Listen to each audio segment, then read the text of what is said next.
The Cellcast is recorded in front of a live streaming audience.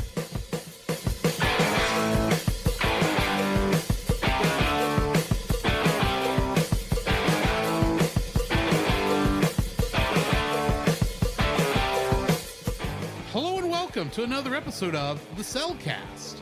Joining me today is a man who, well, he just likes having his box of dead lizards. Welcome, Jacob. Yes. Why, thank you. Let me introduce our co-host, the man who decided he wanted to go jumping across rooftops with a cat. Welcome, Drew. Unfortunately, unlike the guy in this movie, the results were not that good. I cannot parkour. He can parkour. No, I can't. There was no red paint for me to grab onto. Because if y'all have never played Mirror's Edge, it was red surfaces in that, unlike every other game where it's yellow surfaces that you can do stuff with. I remember something like that. But anyway. Yes. Yeah, we are reviewing our first French film, I believe. Though Jacob says we did a different one, and I can't remember which film that would be. Oh. We'll probably think about the middle of doing this. I know it's not Paprika. Yeah, that film. I know it's not Paprika because that was Japanese. That's Japanese. And I cannot think of what other one we did. We've done British. Yes, we've done British. And we've done, of course, we've done a lot of American. A lot. And we've done British, Japanese, American. And I think this is our first, and we have done Italian.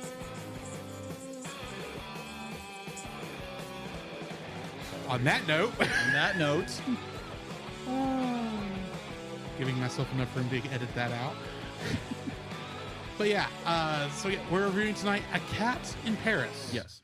Or as I like to call him, based on his the way he looks with his black fur and red stripes, Shadow the Hedge Cat. Shadow the Hedge Cat. Because he looks a lot like Shadow the Hedgehog. Agreed. But anyway, he's just missing the air-powered rollerblades. I think rollerblades. I think Usher from the most recent Super Bowl that came out was. I was barely even watching his thing when we were there because it's like I apparently don't know any of these songs. Wow, I knew a lyric every once in a while. Yeah, so probably a chorus that maybe I heard on the radio somewhere. Yeah, but I'm listening to it. It's like, wow, I didn't realize this was all this guy, and I didn't realize how much I didn't like this. Mm-hmm. But yeah. Yes. Moving on. Yeah, moving right along. Dig-a-doom. Are you ready to jump into the spoiler-free section? Yes. Certified fresh and spoiler-free. This is my first viewing. It was Jacob's pick in this one. Mm-hmm.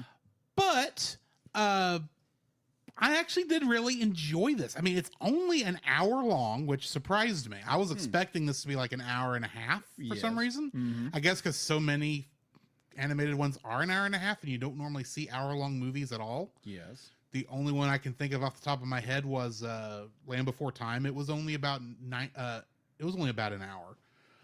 But I enjoyed this. Mm-hmm. The animation is spectacular. Agreed. I thought the acting was very well done. Of course, we watched the English dub. Mm-hmm. But yeah, I thought the movie was good. And I think pretty much if you have any interest in just the general art of animation, go watch this. It's actually brilliant, in my opinion. Yeah, it's available on Tubi for free. Yeah.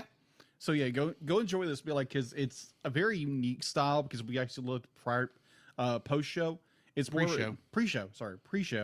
It's more of a more cubism style ish impressionism in a way style. Because we had differing opinions. Yes. When you have two artists, we're gonna have two different opinions at all about everything for the most part. Of course, I look at it and go, "Oh yeah, that's that graphic design from the early 1900s." Yes, yay, yeah. That eventually moves into the graphic design of the posters we see in World War II. That's mostly what I remember. Yeah, agreed. Because that's I had to know that part of the art styles. Not what did Picasso mean? No, it wasn't Picasso. No, it was it wasn't Da Vinci. Rembrandt. Either way, yeah. What did any of these artists mean referring to any of these art styles when they drew the line this way? I go, that's just where the pen fell. Mm-hmm. I am a very practical artist, and thinking any pretty much any kind of symbolism is probably put there by there's symbolism intended by the artists themselves, but a lot of the symbolism people see is put there by the audience, in my opinion. Yeah, that's true. But either way, I did enjoy this film. I actually was surprised how much I enjoyed this film. Yes, because you like I said, you picked this one, and it started, and immediately I saw the art style and went, oh, it's one of these. And I kind of backed off a little, because like, okay, I'm gonna have to take this with a grain of salt. But then as it got going, it was like, okay, I'm getting into this. But yeah, I enjoyed it. You should give this a watch if you haven't seen it. yes. So that's my spoiler-free thoughts. Yes. So again, my first time viewing it, because I remember seeing, this came out in 2010, or at least it was released in America around 2011.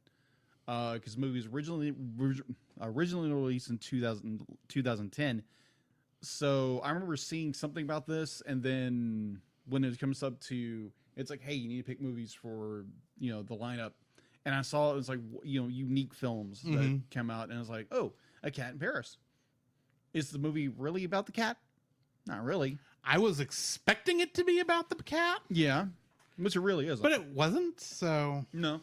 But I thoroughly enjoyed this film tremendously. The animation-wise, it was beautiful. Had a really great, interesting story. There's really not a whole lot of movies in this movie to complain about. It has like great talent behind it, in front of the camera and behind the camera, or behind the microphone in this case. And it's just it's beautiful to watch. You can go watch it on Tubi. It's Tubi, which is free, and just go enjoy it. But like, there's a ton of very interesting foreign films over there if you're interested in animation that is, not Japanese or American. So yeah, highly recommend this film. Great film. Well, let's go ahead and jump into our spoiler-filled thoughts, and we'll get to talking about this good. The following is a spoiler-filled review for the film A Cat in Paris. Listener discretion is advised. Meow. A Cat in Paris, or as it's known in French, Une vie de chat. I probably said that wrong, but literally it translates to A Cat's Life, which honestly makes more sense than the American name. Yeah, agreed. But c'est la vie. Tuesday. Omelette du fromage. It's the only other French I know. Fair. And I got that from Dexter's Lab. Of course. This movie was written and directed by Alain Gagnol, who also directed Phantom Boy, along with, it was also directed by Jean-Luc Felicioli, who also directed The Cat's Regret, which, as far as I could tell, is not related to this film. The Cat's Regret. Okay. Yeah. It was also written by Jacques-Remy Girard. Okay. Getting into the cast, Jean was played by Marcia Gay Harden, who in the movie Flubber, the one with Robin Williams in it from the 90s that we probably actually watched, she played Dr. Sarah Jean Reynolds, who I don't remember who that character is. However, we'll know this name. Claudine, our villainess, not that you knew that at the beginning, was played by Angelica Houston, who played Morticia Adams in the 80s Addams Family movie. That's right. Was it 80s or 90s? 80s or not, maybe 90s. I don't quite remember. Early 90s. I know it's not the original show, and I know it's not the new animated stuff. It's those. Yes. Nico was voiced by Steve Bloom. Yes. A.K.A. Spike Spiegel from Cowboy Bebop. Victor Costa was played by J.B. Blank. And in Mortal Kombat 11, the newest game in that series, he played Kano. Really? Zoe, with her one line, was played by Lauren Weintraub. And in something called Bird Boy, The Forgotten Children, she played Dinky. Okay. That's about the only thing I could find. Interesting. Lucas was played by Matthew Modine, and he played Private Joker in Full Metal Jacket. Mr. Baby was played by Mike Pollock, who is the current voice, outside of the movies, for Dr. Ivo Eggman Robotnik. Oh, that makes sense. You can kind of hear it now. Mr. Bean was played by Philippe Hartman, who played a harbor employee in X-Men Apocalypse. Okay. Seen that one. Mr. Frog was played by Gregory Cupoli, and he played Stan the Mailman in Just Add Magic. If you can't tell, I have some hard times with this. And Mr. Potato was played by Mark Thompson, who played Bresson in Lupin the Third, the First. Guess how many Kingdom Hearts connections we have? 2010, 2011. 4? Lower. 2. Yes. And yes, I did have to go to Smash Brothers. Okay. Kristen Rutherford was additional voices both in A Cat in Paris and in Kingdom Hearts. And Mark Thompson, who played Mr. Potato in this. I really wish he was playing Mr. Potato Head in that Kingdom Hearts 3, but because that would be funny. However, that would be funny, yes. However, in Super Smash Brothers, he plays the Pokemon Kyurem and the Alolan Executor. Oh. Or Executor, I think it's actually how you pronounce that. Yes. So yeah, that's what I've got in info and stuff. No. That's what I have on the cast list. What do you have in info and stuff? Yes. So info and stuff. IMDb is a 6.4 out of 10. I could not find information for Rotten Tomatoes, so sorry there. It's available to watch on Tubi. Production was, again, these are a lot of French words, so I apologize if I mix them. We're all messing up the French words tonight. We apologize to our Canadian brethren north of us and our French friends over on the other side of the pond. Yes. And our southern friends in Brazil. Yes. Like they speak Portuguese. Yeah. My bad. Are those who speak French in New Orleans? Wherever you speak French, we apologize. Yes. Our French is bad. Yeah. In my defense, I have no French heritage. Jacob, I don't know. Anyways, production was by Folamagia, Luna Anima, probably. Anime. Luna. Well, yeah, anime has moved past Japan to be a general term for cartoons. Yeah. But anyway. Let's see. Serious cartoons. Yes, serious cartoons. La Mer, Digital Anime, French 3 Cinema, Rolna Alba Cinema, RTBF, distributed by, now these are the distributors in the different countries, where America was distributed by G Kids. Probably the easiest name to pronounce. Yes, you're not kidding. So in French, it's Gabelacook Films. Let's see. In Belgium and Netherlands, it was Benflick Film Distributor. In Switzerland is Argo Films, and here in the United States, it is G Kids. All right, runtime was 64 minutes. The release dates. Its first release was October 14th, 2010, and it was first played at the Saint Guablin Cine Junior Film Festival. Then the same day, and not the same day, but a month later, on December 15th of 2010, was in Belgium, France, and Netherlands. And then on December 22nd in Switzerland.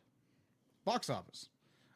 Here in the United States, that's the only ones I could find for this film, because apparently it got a theatrical release here. I can't find anything else in this film, so this is all we got. Let's see.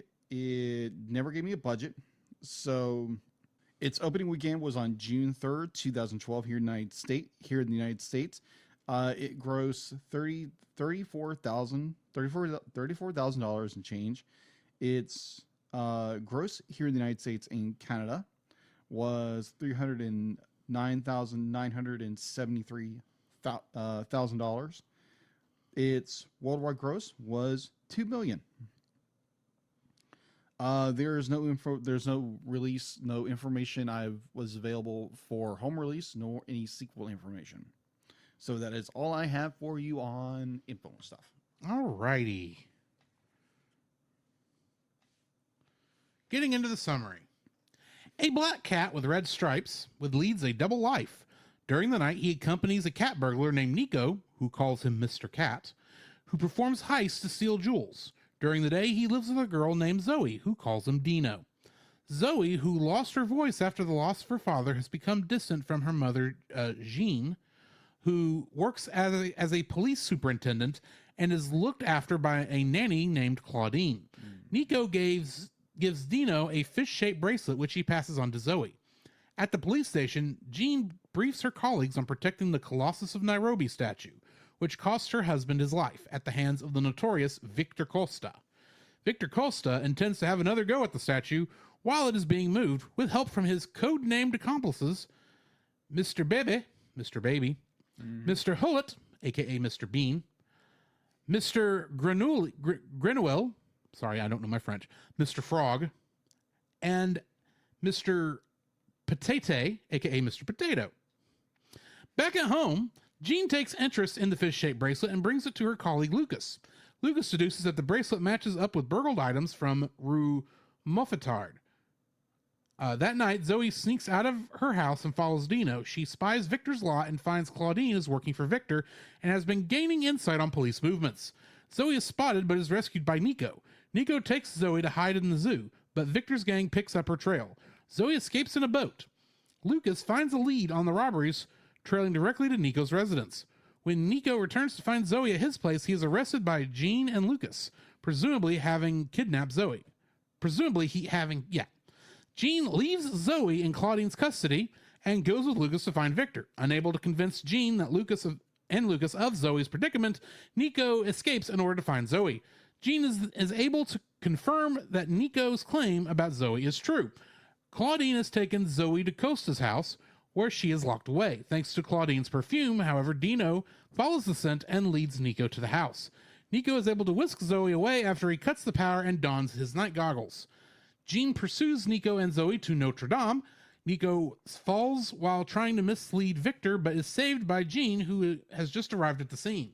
As Victor captures Zoe, Jean, with Nico and Dino, come to the rescue. Nico has to save Dino when Victor pushes the cat over the edge of a nearby crane, leaving Jean to confront Victor. Plucking up her courage, Jean saves her daughter and strikes Victor, putting him in a hallucinatory trance. Before Jean can help Victor, the gang's leader swings from the crane, to which he imagines is the Colossus of Nairobi, but falls to his death to a truck below. The rest of the gang, including Claudine, are arrested and Zoe regains her voice. Nico reforms himself, gives up thievery, and becomes a member of the family. Not that they actually said that. While Dino becomes the household pet. Nico gives Jean a snow globe with the Cathedral of Notre Dame in it as a Christmas present. Getting into the trivia for this. The film was one of a number of movies that were in competition at the 2012 Academy Awards that was related to France or French culture in some way. The films including The Artist, 2011, Hugo, they're all 2011. Hugo, Midnight in Paris, The Adventures of Tintin, Puss in Boots, Rise of the Planet of the Apes, and, of course, A Cat in Paris. Interestingly, though, there was no French film nominated for the Best Foreign Film Academy Award in 2012. When code names are assigned, one of the men is called Mr. Hullet.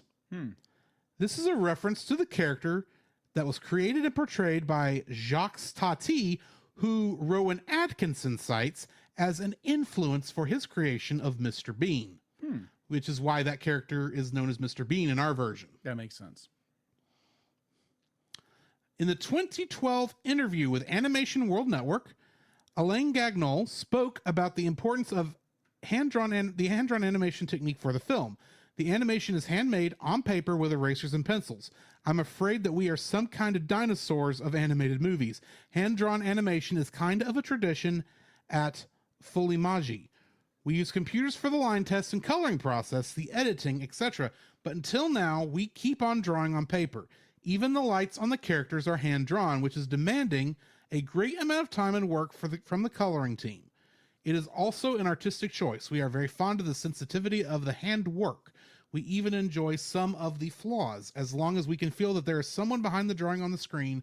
Life is not perfect, unlike the computers. And that's all I've got for the trivia for this. Nice. What is your first like for the film? My first like normal in these reviews is gonna be the animation. The animation is so unique because they use such a unique art style, which we've kind of determined it might be more of a cubism impressionism. Something like along those lines. Be like, you might be like, no, it's this. Be like, light up the comments section. Yes, tell us how stupid we are for not obviously understanding which type of art style this is. Yeah, because neither one of us really could agree. Yeah, be like, if you know what kind of art style this is, please let us know down in the comment sections wherever you're listening or watching this. And so yeah, the animation's very fluid. It's got this kind of a rubbery kind of feel. Or it's like almost like it's got a rubber kind of feel. It's like all the characters walk like they're floating, and kind of reminiscent of like how animation used to be before they did rotoscoping or like live trace or whatever, or computers were involved. Like you had this very fluid, rubbery kind of feel of a person, arcing back to like some of Disney's very early shorts, where the characters kind of walked with a wobble and felt like they were made of like a rubber band or something like that. Yeah, the way these characters walk and the way they interact and their expressions, you really don't get you get full face expression. But the art style is kind of minimalistic in a way, but it's very expressionism in its execution. So I'd be like, I love the animation in this. It's so it's different, it's unique, and it gives you a deeper appreciation for art in a way. Definitely if you are an artist, that's my first the art or the animation of the art. My first like for this film, actually kind of dovetailing off of yours. Okay. Yeah, it is the art for this. The animation in this is so creative in places. The one that impressed me the most, though, was when they shut the lights off at Victor Costa's house. Oh, I love that. Most of the time, whether it's American, European, or Japanese animation, they still do the eyeballs in the darkness gag. Yes. It's not that it's a bad gag, but it is the most overdone gag. Agreed. This, they did it a bit differently.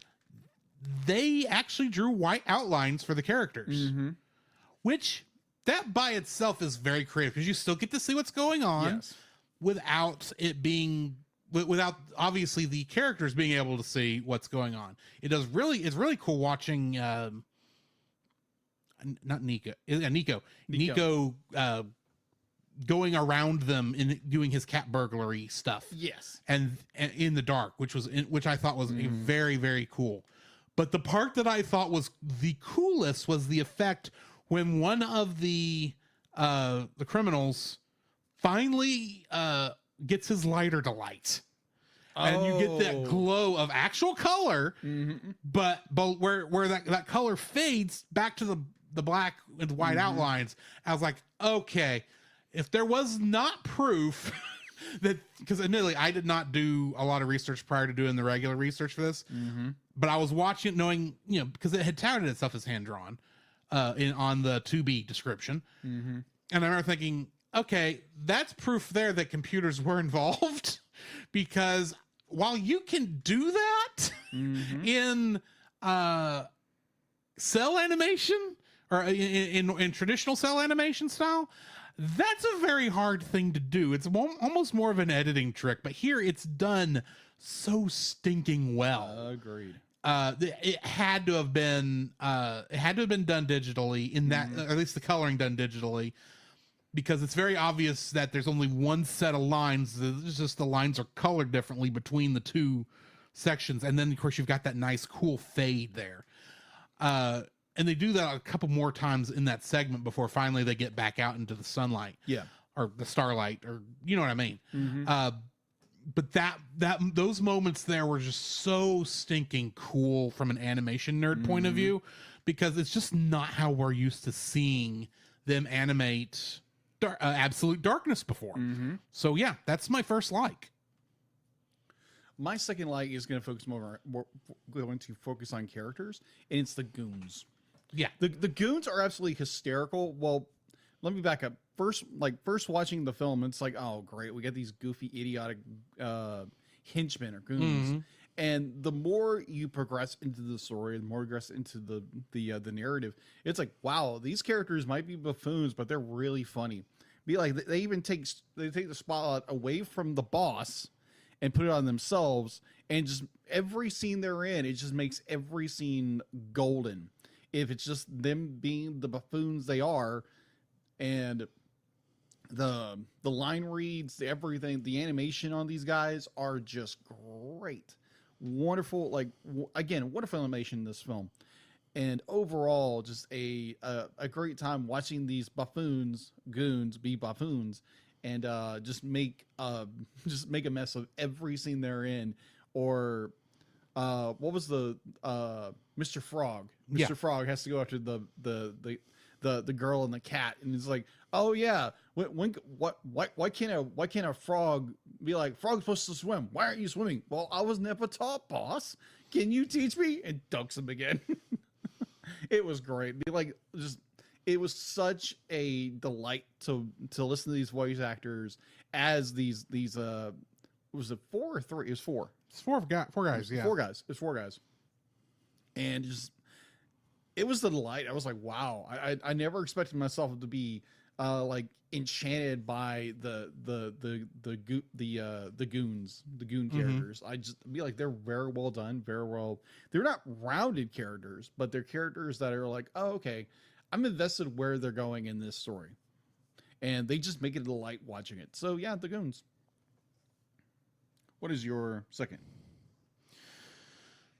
My second like here is the cat.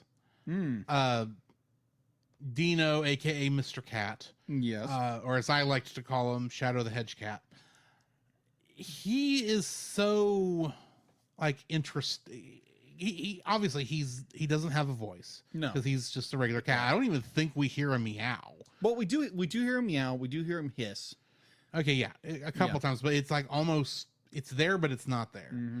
But yeah, I really thought the way they animated him was cool. It really felt like he was, well, obviously intelligent cat, but it really felt like he was just as much, while he was still a cat, he was very much had his own plans going on to take care of both Nico and Zoe, which I thought was cool. So yeah, the character of the cat was, I enjoyed him. Okay. What's your third like? My third like would actually be more of the story, because at first the story is kind of unique because you're dealing with more of the cat perspective of Mr. Cat, or not Nico. Dino. Dino. And you get his perspective, and you don't expect young Zoe to follow him. And it's like, okay, that's interesting. So you get the where he's talking with Nico, and just like, it's a very unique story. So you think it's going somewhere, and you don't expect it to go this direction. And so then you're dealing with the mom situation. You're dealing with her trying to catch the crime boss, which I find absolutely hysterical. But overall, the story itself with Mr. Cat, or Milo, sorry, Nico? Yeah, Nico the cat. The cat is Dino. Dino. Got it. Dino. Got Like it. the Flintstones dinosaur. Yes, except a cat. Yeah, so yeah, I enjoy the dynamic of the story because you're following all the characters and they all kind of just merge into the third act of this film where they're all kind of everything's kind of colliding, or what's the word I'm looking for? They're synergizing onto one. Colliding is a good word. Yeah, for colliding. The story's colliding into itself, and with a lot of storytelling, they're trying to wrap the third act up, and they're kind of missing here and there. It's kind of disjointed. With this movie, it's not, because you're literally following all these different characters around, and they collide into each other. They merge into that third act, and the third act is great. The third act is wonderful. It is a wonderful piece of art. I'm going to say this movie is art in so many ways. It's very well storyboarded and told and voice acted. Definitely in the English dub. Yes, the English dub. But yeah, it's a beautiful film, story wise, characters, everything. It's a great film. What's your third? My third like for this, I like how it wraps up, because I mean, it very easily could be, oh, thank you for saving my daughter. Now you're going to jail for all the crimes that you've committed. Exactly. It could have gone that way. That's what I kept thinking. I'm thinking this is not going to turn out good, because I mean, it's a Kobayashi Maru scenario, Right. when you're dealing with for Nico, because Yeah. he can either A, save Zoe and probably get arrested, Right. or B, escape and Zoe gets sold to the highest bidder, basically. Yeah. That's kind of where I was afraid it might go at one point. So yeah, he's in that Kobayashi Maru, that no-win scenario, and his character comes through where he goes and saves Zoe, even though it's probably going to result in him getting arrested, and thankfully he doesn't. Very true. So I know that my description says he reformed, but there's a part of me that's thinking, no, it's just his new wife is just looking the other way. Yeah. He apparently he's found content. He's content, at least. Of course, we're never understood why he was stealing in the first place, because it really didn't feel like he was stealing for money. Yeah. It really felt more like he was stealing for fun, for lack of a better term. But yeah, that's my third like, is the fact that this actually ends well, even though, because it could have ended badly for everyone. Agreed. So yeah, but now we need to get into our dislikes. Yes. What's your first dislike? There again, I don't have a whole lot of dislikes for this film. You did point something out that kind of made more sense. You have Nico, who we really don't understand why he does this. He just, like, it's maybe more of an assumption that, oh, he's just a cat burglar, that he steals just for himself. Or I'd be like, I would have loved to see more of, like, maybe he's trying to get money for his mother or something like that, or his sister. I would have even gone from a stealing from the rich to give to the poor in a way. Like, maybe he was stealing all this high-end art, not because he's an art fan, but selling it and then giving all that money to charity. I can see that, but there's no real explanation in the film. Be like, yeah, for the mother and the daughter, we get explanation, but for Dino, am I right? Dino? Yeah, Dino. We really don't get an explanation why he's a cat burglar. He's a cat burglar for a cat burglar's sake. And Dino is the cat. Nico is Nico. The Sorry, burglar. I'm getting these two characters mixed up for some reason. Cat burglar. There. Minus one's voiced by Steve Bloom. Exactly. Yeah. So, yeah. Just, we really don't get Nico's story. We just, he's a cat burglar, and he does this for a living, and Mr. Cat shows up, and that's more of the plot device, what moves the story forward, but we just don't understand why. It's never explained to us at all. And like Drew said, it's more at the very end, like the settling down and becoming a family. And you have Nico, who's a cat burglar who apparently has reformed his ways, or is not telling you. he has quote unquote reformed. Yeah, he's reformed. He's been reformed, or he only, as far as his wife knows. Yeah, who's a freaking detective? Actually, I'm still going with the wife knows, but the superintendent does not. Yeah, the superintendent doesn't know. Same person. Yes, I'm aware. But yeah, that's about the only dislike I have of this film, because we're not really given an explanation why he cat burglars. Be like, it's not Selena Kyle who is just greedy and just wants money and fame for herself. Be like, Nico's just stealing for some reason. We don't get it. And he hides all his stuff in his apartment. Wow. Smooth move, X-Lax. Yeah. Smooth criminal, right? Chump. What's your first dislike? My first dislike for this film, I do not understand the whole hallucination at the end. If it really feels like they needed a Deus Ex Machina to end this thing. Yeah. Because it was starting to go kind of crazy, and all of a sudden he gets randomly hit by something, and all of a sudden he's hallucinating that the Colossus of Nairobi is coming to him, and I'm like, huh? Exactly. That is kind of a weird, because I guess they need to wrap the story up. Yeah, that's kind of what I figured, because honestly, they had pretty much got to the end of the story at that point, and they needed to wrap it up, but they were stuck in this action moment that they couldn't easily get out of. True. And instead of having Victor Costa trip and fall to his death normally, they decided he's going to hallucinate that this Colossus of Nairobi is coming to him. Okay. That's the thing. That's a choice. Well, it's the Colossus of Nairobi? Yeah. Nairobi. Be like, that's the thing he's been seeking the entire time. And so I guess when he bumps his head, it's more like he believes that his desire is coming towards him, so he leaps for it.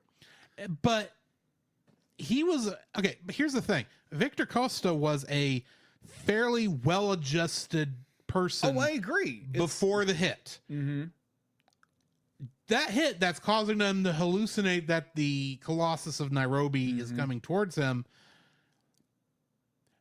should not have gotten him stupid enough to jump for it. Oh, I agree. It's a stupid explanation. It's like as soon as he gets hit, he turns stupid. Yeah. It's like, oh, my Colossus, and dives off the crane. It's just right. It's like, no. Find a different reason. I'm fine with him falling off the crane and hitting the truck, and that's how he gets took out. I'm fine with that. But what was the whole hallucination? The explanation thing was just not the best choice, in my opinion. Agreed. So yeah, that's my first. It's like, what's your second? I don't have a second or third. Oh, okay. Yeah. So how about it if you have any? So this comes down to the general art style. It's just something I don't like about this art style, and that's the fact that the perspective on the floors kind of make them look somewhat like walls. You know what I mean? Okay. Like, it looks like they're walking up like a sharper incline than they're supposed to be. Right. And I have never liked that about this art style. Okay, fair. Grant, this is a nitpick. So, yeah. Fair.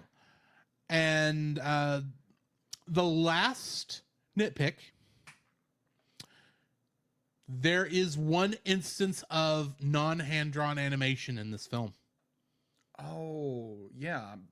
There is a point where somebody opens a door. Oh, okay. And I don't remember why. It's near the beginning of the film, because I think it's actually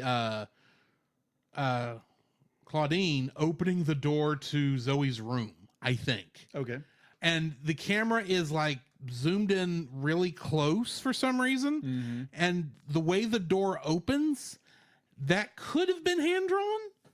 Possibly. Except I have seen, I'm thinking back to all of the Caps animation stuff we've watched over the years. Yeah. Where they have thrown in like a 3D drawn object that they then like somebody hand inked, So, and then and the art in the coloring in the caps. I'm thinking, and where it's 2D. Don't get me wrong, but it's just a little too clean. Okay, fair enough. Almost it's artificial feeling. And I know what you're thinking, Drew. It's a door.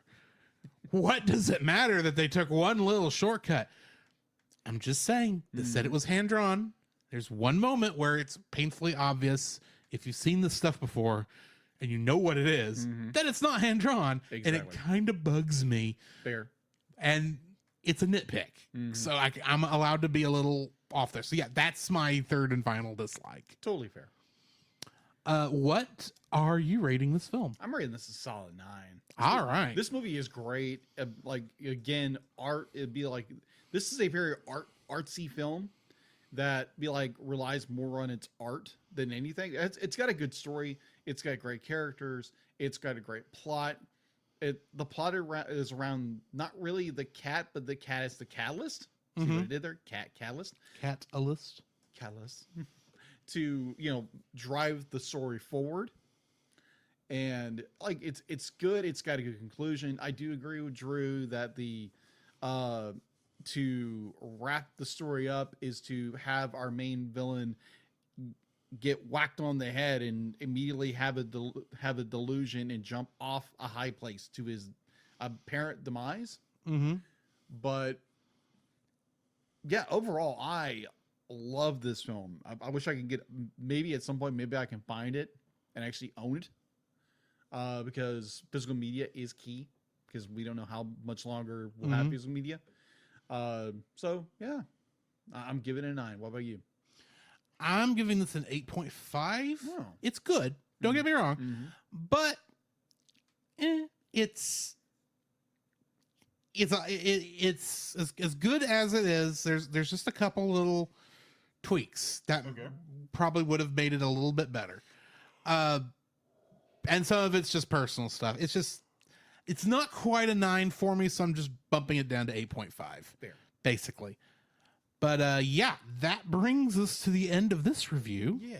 Next week, we have made a very controversial decision. Yes, we And have. the thing is, we technically made this decision in our first year. In fact, I think this was one of the original films we talked about doing Yes, at some we did. point We did. during our pre-show days. And we're finally doing We're it. finally doing it, and we're doing it because those who do not study history are doomed to repeat it. Exactly. We're going to be reviewing Song of the South, the movie that Disney is so ashamed of that they haven't put it out on home video in the United States ever. Except for, actually, I think there was a VHS copy once. There was a VHS release. There was a VHS release back in the 80s. Yes, but there's been no home video releases since then. Yeah, there were In America. In America, there were home release later. There are in different- DVD releases in like Europe and Yeah, in Britain. Europe. I don't think it was ever released on Blu-ray No, it never was. because that became a worldwide ban at some point.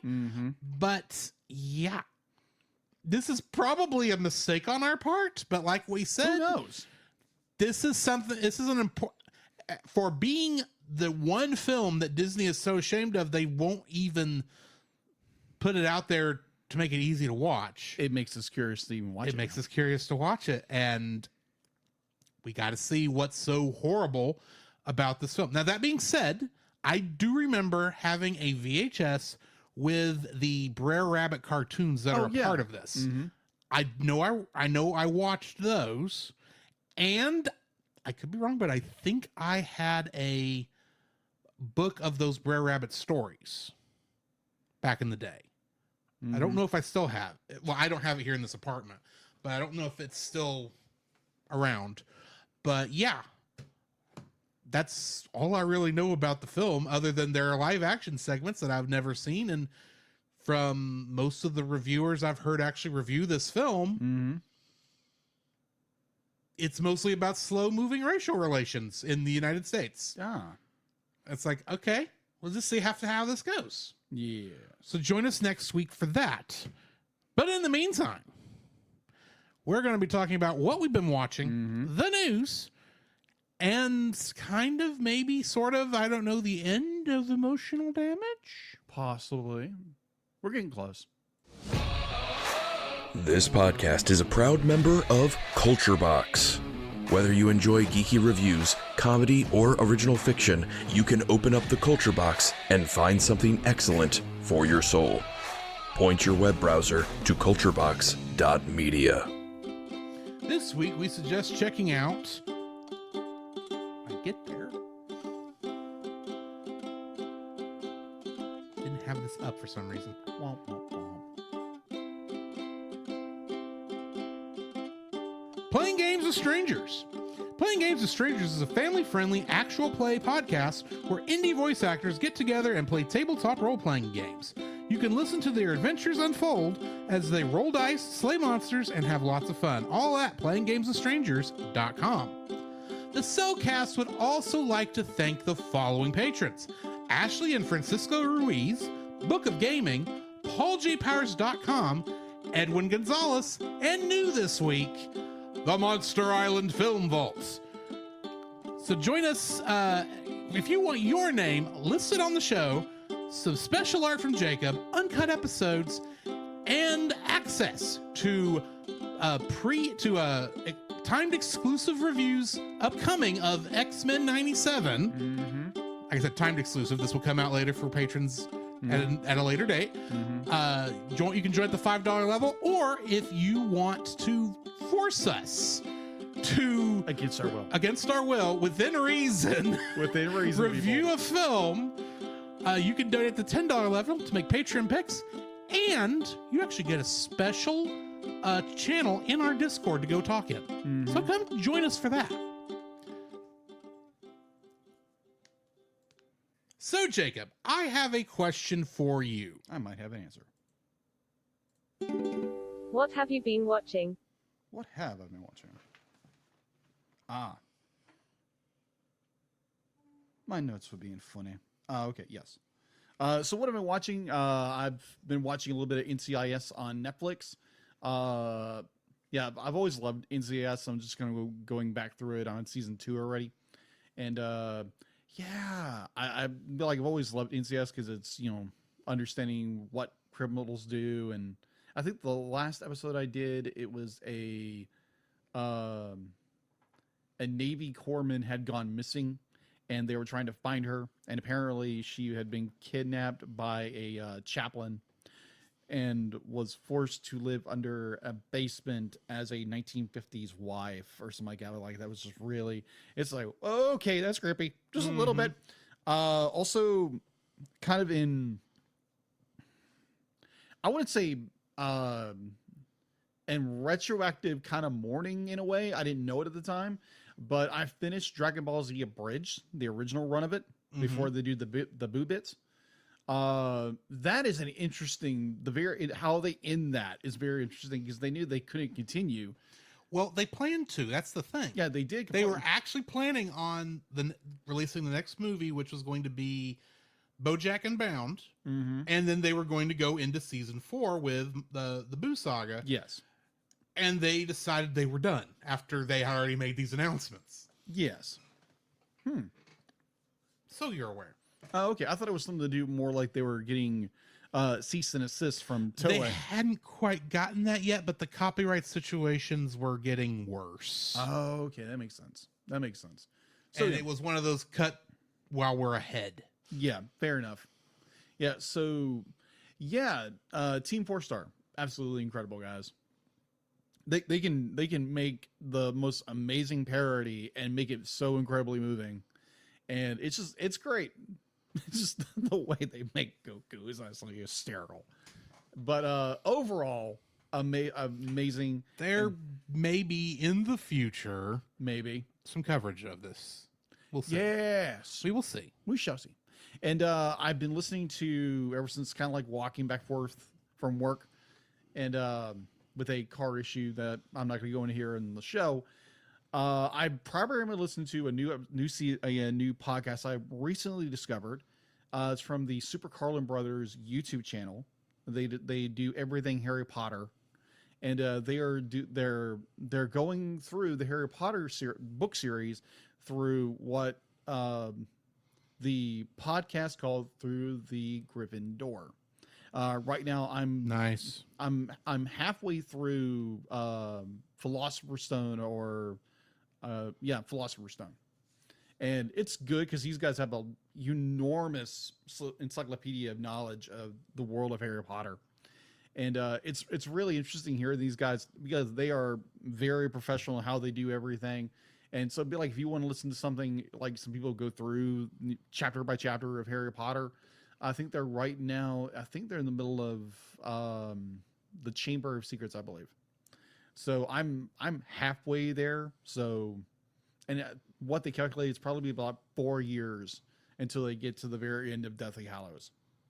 So. Yeah, looks like an interesting ride for the next 4 years to listen through those books. So, yeah, that's what I've been listening to. So, what have you been watching, listening to, or most likely playing? Well, there has been some playing. Yes. Of course, Persona 3. I have slowed down a bit on that because my schedule has kind of changed up a little. Not a lot, but with me getting a little behind on editing, I have not played as much Persona 3 Reload as I would like to. And of course, as y'all know, Saturday mornings, I am playing, starting last week, Final Fantasy VII Rebirth. So join me in the morning for that if you are watching live, or every Saturday morning for the foreseeable future, with exceptions because life happens. Yes. Also, last Saturday, after I got done with the stream, I went into town and saw Dune Part 2. Yeah, how was that? It was a good film. Okay. I enjoyed it. It's as someone I did read the book beforehand. I read the book before watching Dune Part 1. Exactly. And it's been a hot minute since I read the book. And this technically is my third Dune film because I've also watched the 1980s version, which is a trip. In which we reviewed on Movie of the Week podcast. Movie of the Week heist we did. Actually, I know we reviewed it. I have no idea if that was an episode that actually got released. Let me check. But either way, Yes. Because there's a couple of those we didn't get released for one reason or another. Yes. And I don't have access to those files. Yes. But I watched that. It was a very good film. And then let's see. Of course, I'm listening to. I am listening to a book on tape. Okay. It is the 7th book, I believe it's book 7, in the Fred the Vampire Accountant series. Huh. The book is Posthumous Learning? No. Hang on. This won't take long. I just got to get to my thing here. Posthumous Education. Okay. What was that? Okay. So I'm currently going through that. I'm about 3/4 of the way through that book. And that's if you've not read the Fred the Vampire Accountant series, I actually suggest that it's kind of cozy in a weird sort of way, with vampires and dragons and such. Okay. It's like the only urban fantasy I like. Okay. It's the best way I know how to put that. But right before Jacob came over, yes, and you've already hinted at this, yes, because of some sad news we got late last night, I felt the need to finally do what I've been debating doing for the past year or two. So a little boy looking after shiny balls. I decided to restart watching Dragon Ball, starting with the original Dragon Ball anime. And I don't know if I'm going to go through the whole thing, but rewatching these first couple episodes tonight while I was getting ready, I was like, there is just something about this show that, granted, the original Dragon Ball, I know why I originally was not that big a fan. Yeah. At this time, mostly because half of it was getting cut out by the censors. That is true. But watching the uncut version, which you can kind of tell when you move into the censored version when you move back out, because they only recorded one English dub. Well, they recorded the censored version first, Then they went back and cut in all the lines that was uncut.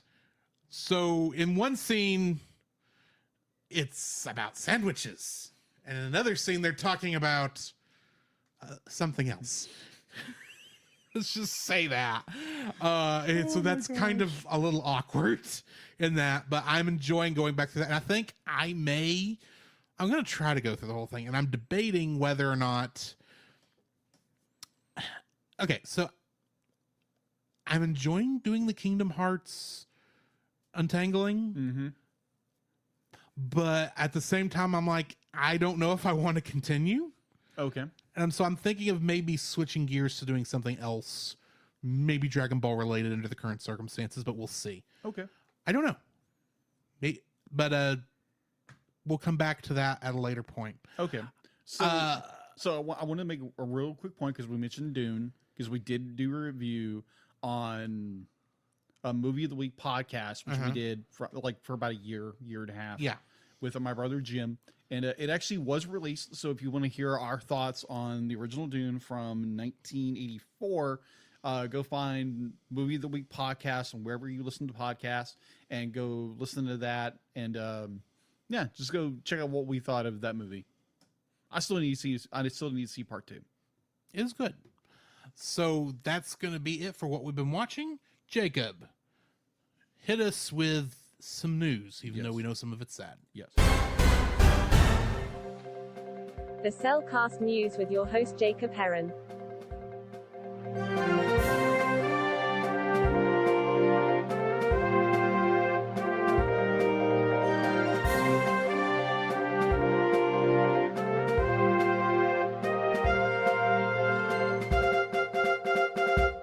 Why, thank you, D-Lit. And going into news, yes, obviously we have to start off with the big news that came out last night.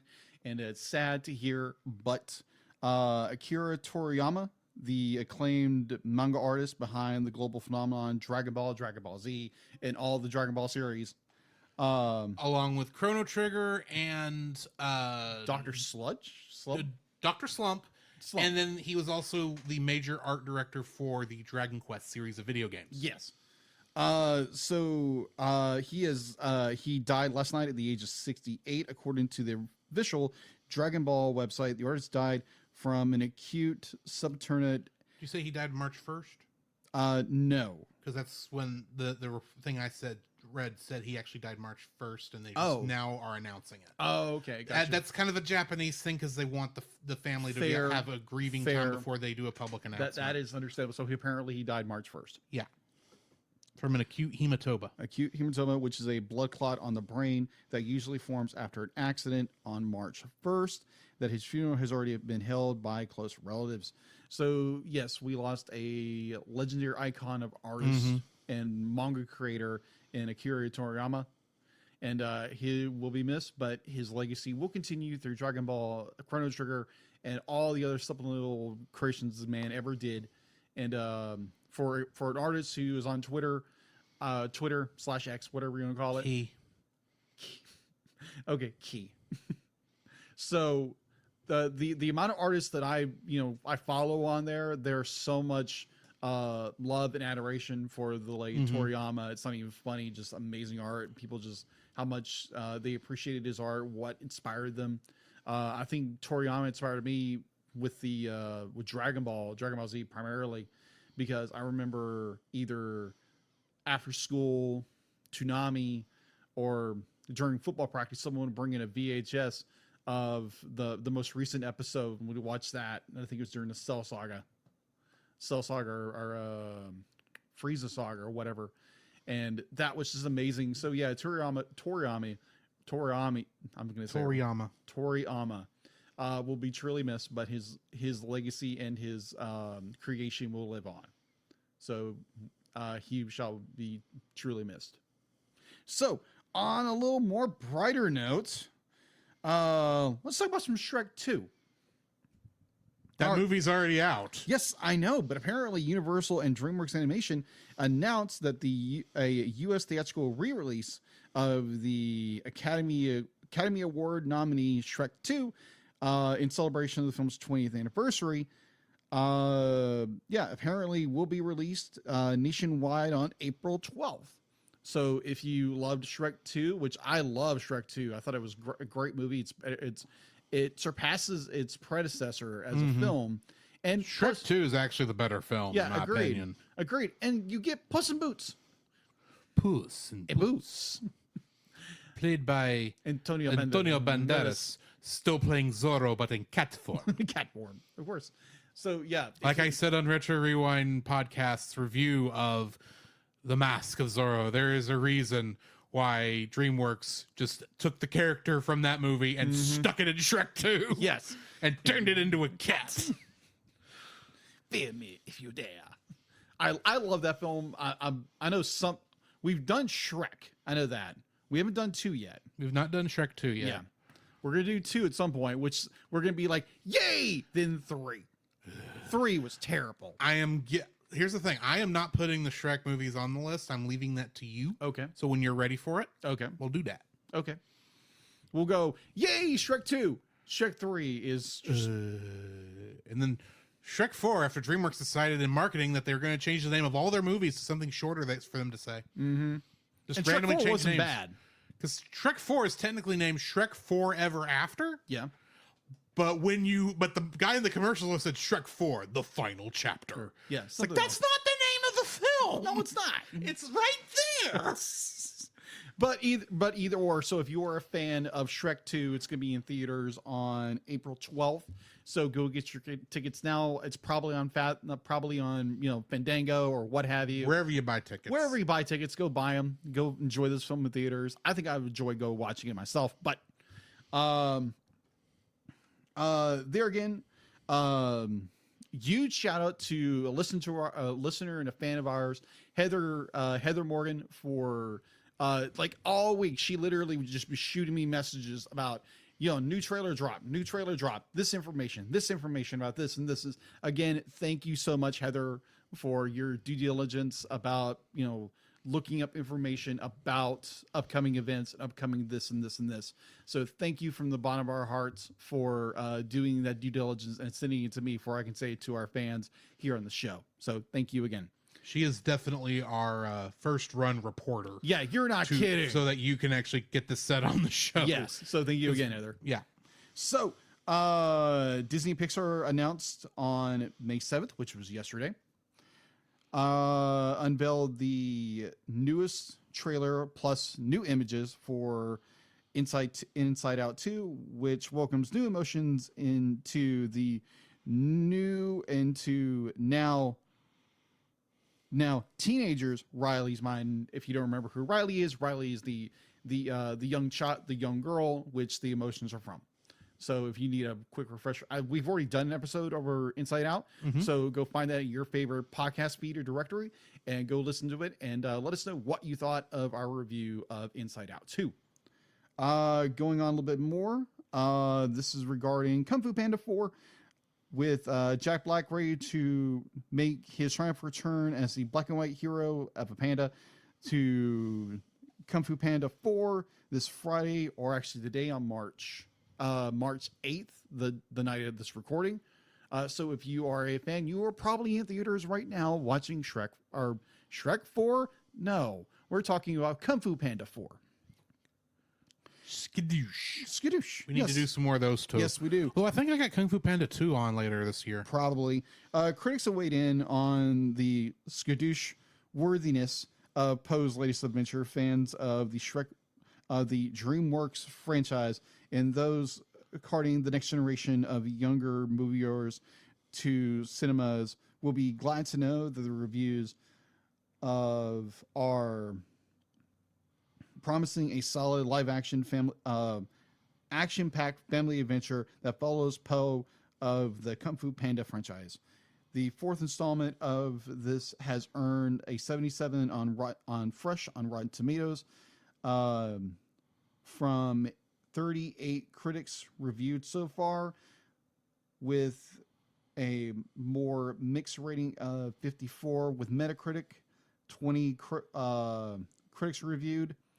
In comparison, Kung Fu Panda 3 in 2016 holds a 87% critical rating, and a 79 audience score. Kung Fu Panda 2 in 2011 has a fairly close ratio of 74, and the original Kung Fu Panda 2008 is still kicking it with a 83 comparison. The three previous films have taught up $1.8 million in the global box office. So again, last bit of news for tonight. Thank you again, Heather. Before you do that, okay. I want to say mention I just saw the greatest headline for Kung Fu Panda 4. Okay. This is from Not the Bee, okay. that website. Okay. And it says, I watched Jack Black sing Hit Me Baby One More Time to promote his new movie, and now there's coffee all over my computer screen. Oh, that is perfect. That is perfect. All right.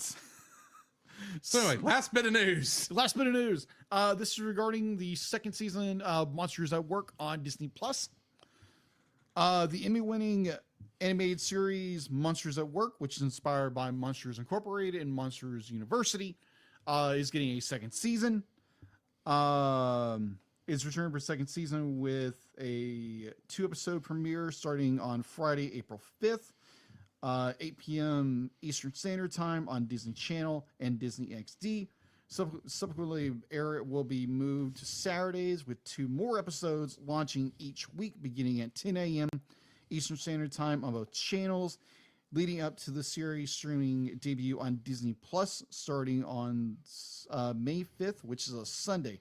And again, thank you so much to Heather Morgan for her due diligence and sending information our way for news and for the news. Thank you. And that's all I have for the news. Really? What did I miss? I'm surprised, actually, that you have forgotten this and you didn't put it in your notes. Okay. You're the one who posted it to the Facebook page.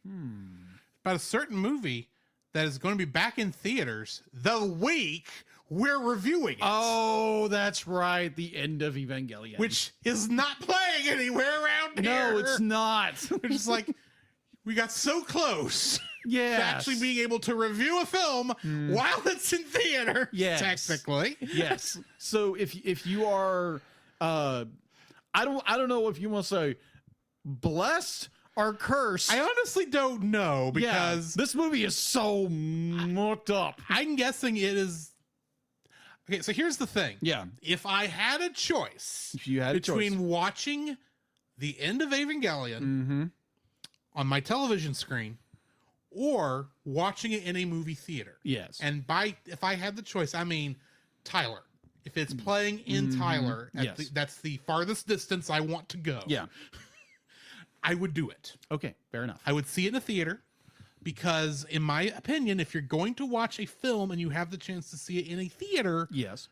see it in a theater. It will be a better. You'll have a better experience. Okay. 99.99% of the time. Fair. Unless you're in a place with a bunch of jerks, but I can't help that. Fair. So yes, But more than likely, I'll be watching it on Netflix. And that's the other thing is that is probably the Netflix dub that they're showing. Yes. Which is different than the dub you'll be watching for that film, I assume. Yes. I'll still be watching the original dub from ADV. Right. So, this will be a Japanese only. It'll be a Japanese language. Oh, so it's sub only. Okay, It's I didn't realize sub that. only. Yeah, it's only sub. So if it is in your neighborhood and you are a fan of Evangelion, or you're just more oddly fascinated with this film, go at it. And if you have a chance, let us know what you thought of watching this film that has never been showed here in America in theaters. Please let us know what you thought, and let us know. And because again, we'll be reviewing this film in 2 weeks. 2 weeks. 2 weeks. Literally we'll have next week being Song of the South, and following that, End of Evangelion. Yeah. And the thing is, I placed Song of the South before I realized that I was placing it at the very end of our Evangelion run. Yes. And that we were going to be doing the end of Evangelion after that as a movie review. But either way. Yeah, so that movie is going to be in theaters right around the time we're going to be doing the review for our review for the end of Evangelion. So again, if you are capable of watching there again, be like, if you haven't watched the series and you have no desire to go and you don't want to get creeped out about everything, do not go watch this film. Or if you're more interested, you'll be like, you have watched the series and you've seen the movie and you know what's going to happen, go watch it. Let us know what you think about all of the orange juice going to be spilled, as Drew has been saying quite often. Oh, that's a lot of orange juice. Fly me to the moon. That's a lot of orange juice. Anyways, so that is all I have for in the news. In that case, it's time to get to the orange juice and talk about the last 2 real episodes of Evangelion. Yes. Or really the last 2 episodes before the split. Yes.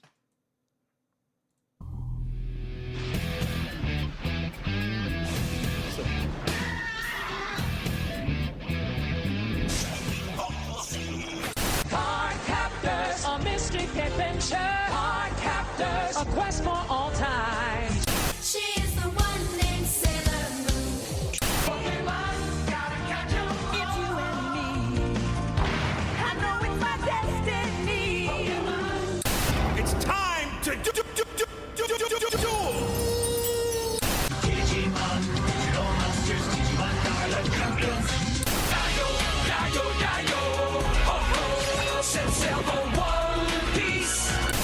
Yo, Shinji, get in the robot. Your dad loves you, get in the robot. The cockpit's too small for a grown-up. Kick some butt in your robot.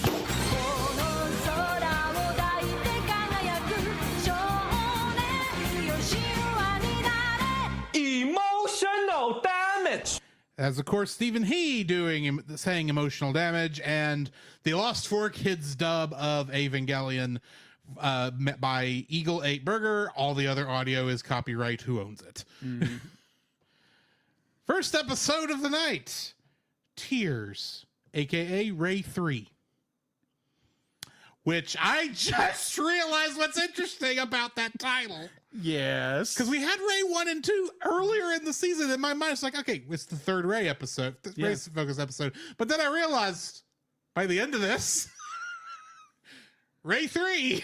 Yeah, it's Ray 3. Directed by Masahiko Otsuka and Ken Ando, and written by Hideaki Anno and Hiroshi Yamaguchi. When an angel resembling a coil of light arrives, I thought it looked more like DNA, Rei and Shinji are sent to battle it, but the assimilating ability of the foe prompts Rei to self-destruct Evangelion Unit 0 in order to kill it and save Shinji. Mysteries abound as a clone of Rei later appears in the hospital, and Ritsuko reveals the terrible secret of the dummy plug system to Masato and Shinji. Trivia for this episode. The angel that appears in this episode is Armizial. The differences between the on-air version and the director's cut. The battle with Armizial is much shorter. The Tower of Angels, the battle with Eva 01 and the scene of Eva Unit 1 and the scene of Eva Unit 0 transforming into a giant glowing ray are all absent in the on-air version. Ray's animation is much more cartoonish and less detailed in the on-air version. Her expressions may be considered more vacant and neutral. She's a doll after all. Ritsuko's expression can also be considered more neutral, and the expressions and the subtle animations that hint at her emotional state after her release are missing. There are far fewer rejected Evas in the Eva graveyard, and the Ray tank is much smaller. The version of Fly Me to the Moon in this is called Ray number 23, it being the 23rd episode, and it is 90 seconds long. Yes. And if I remember correctly, when we talked about this last night, you couldn't remember which episode this was because the next episode fills you with so much rage. Yes. But we'll get to that in a minute. We'll get there. What are your thoughts on this episode? This episode is very unique because you have, it's like, okay, we get this different angel. We get Ray trying to, trying to understand herself better. She's like, more conflicted with things. And obviously we get into the battle itself with the angel, and it attacks Unit 1, aka attacking Rey. Asuka, who is literally can't sync with her Ava whatsoever because she is so down in the pit. Mm-hmm. And she literally can't do anything because she is so depressed, and her value is, she no longer has value, and which, to point, you do have value for a person who struggles with those thoughts. You do have value. So just a good friendly reminder, you have value. So you have Asuka really can't do anything. She's a sitting duck out there. They have to pull her back. Shinji is he's being Shinji like usual, like from most of the season. Except for those 2 episodes, just like, I'm the coolest guy ever. Oh my gosh. Yeah. He kind of gets humbled a little bit, but, yeah, this episode's very unique because there again, we get a lot of more like philosophizing and more introspective of Rey, because we normally don't get that from Rey.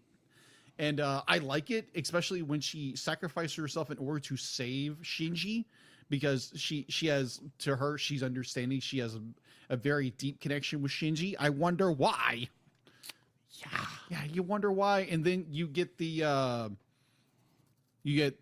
Unit 1 explosion, and everything's and Ava Unit 0's explosion. Zero's explosion. And all the hush hush and be like, oh, we found the not the tube, the what do you call it? The dummy plug? The plug. The plug. Surprise, it's not a plug. Yeah. It's not a dummy. It's not a piece of computer. It is actually a live version of Rey in every single one. Yeah. It's weird, right? So, and then we get Sele's Sele, Seal, whatever. Arp, arp. This is not the episode they go nuts in. Oh, I thought it was. No, it's the next one with your favorite dude. Oh, yeah. All-consuming rage! They're not in a good mood in this one. No. But they go crazy in the next one, which we'll get there when we get there. Well, what I'm trying to say is, be like, we can't trust Gendo. We need to put our trust in someone else more. So they get Ritsuko. They talk. Am I getting the 2 episodes? They're trying to get Rey, but Rey won't go. But they don't want Rey to go because Rey is recovering. So Ritsuko goes and stands in front of them buck naked. Yes. It's like, wow, Gendo never had to be naked. Oh my god. Sele, you perverts. Yeah, just a little bit. But a little bit, I wouldn't say a lot. But it's in the episode because Ritsuko shows Masato and Shinji what the dummy system is, and what all the extra rays are, and how everything's really work. The Ava graveyard, which is it's like she says one Ava, but there's like multiple skeletons all over the place. Yeah. So yeah, obviously there was more. What was prior to Unit 0 was not the first prototype. No, but it's like, wow, this is a really dark episode. And good night, everyone's murderers. Yeah, and all except for Shinji. All except Shinji, and now for now, Shinji's kind of alone at this point. We'll get there. And then all of a sudden we get Asuka's useless now. Yeah, Rey doesn't know herself. Might as well be dead still. Somewhat. So here's the point with that. It's like we get the third Rey. And she goes back to her apartment, and she's like having this existential crisis, and be like, I haven't been here, but I know I've been here. I know these glasses. I know this smell. And she's literally wants to break these glasses, but she's kind of resistant not to. And so it's very interesting. So it's Rey, but it's not Rey. So this is the third version of Rey, which they've created over and over again. Gendo, you sick puppy. We're getting there. So that is all I have for episode 23. This episode is not really that bad. No, it's not. I would really say good. it's the last hurrah. It's the next episode is really the last one where it's like what I would call the last regular episode. Yeah, I agree. This episode is just very interesting. It's finally giving us a couple answers about who Rey is, which I kind of figured out some of this, especially with her in her dummy plug tube every once in a while underneath a giant mechanical brain. Yes. Well, I say it's a mechanical brain. May not be a mechanical brain. It looks like one. We finally actually no, it's that's in the next episode. Sorry. Yes. These do kind of blend together. They do. But this is basically the end of Rey's story. Agreed. Pretty much. I mean, we have another Rey at the end of this episode, but the next 3 episodes of the series, at least of the TV series, not necessarily the movie, she doesn't do anything. No, it's primarily we'll focus on from this point on is Shinji. Yeah, it's Shinji from this point. But Rey in this episode, this is based definitely it's we finally get explanations about her, the way she acts, why she's so robotic. And I liked it. Yeah. Strangely enough. It's a good episode. It's a good episode. We finally get some answers, and then we get to the next episode. Yes. Let's dive into it, shall we? I want you to let me know when you want your rant master. Okay. I shall. The Last Cometh, aka The Beginning and the End, or Knock Knock Knocking on Heaven's Door. Directed by Masayuki and written by Hideaki Anno and Akio Satsukawa. In this episode, and I really do like the way this summary is, a despondent Shinji encounters a kind-hearted boy named Kaoru who quickly becomes his close friend. And that's the entire thing. Yeah, you're not kidding.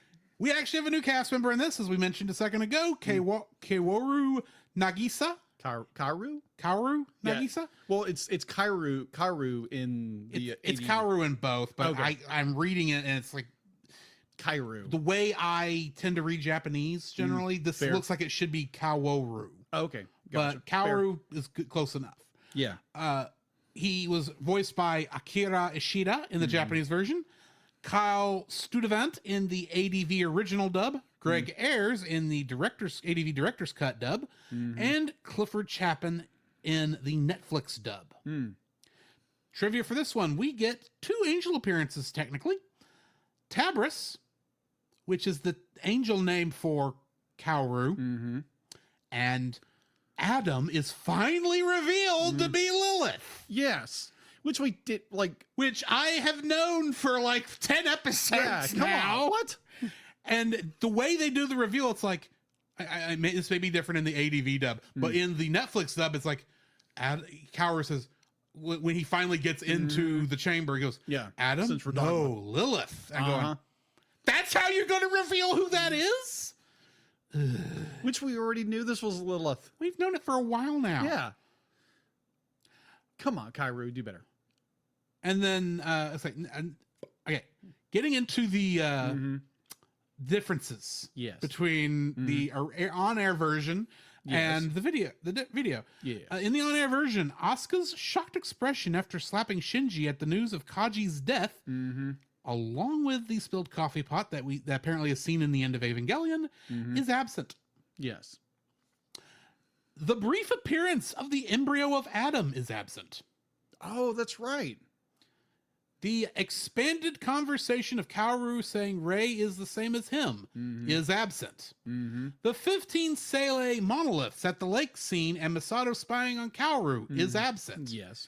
Rey's face as she looks at Kaoru in Terminal Dogma is drawn differently in the on-air version. Yes. Although differently drawn faces are something all of the director's cut episodes have.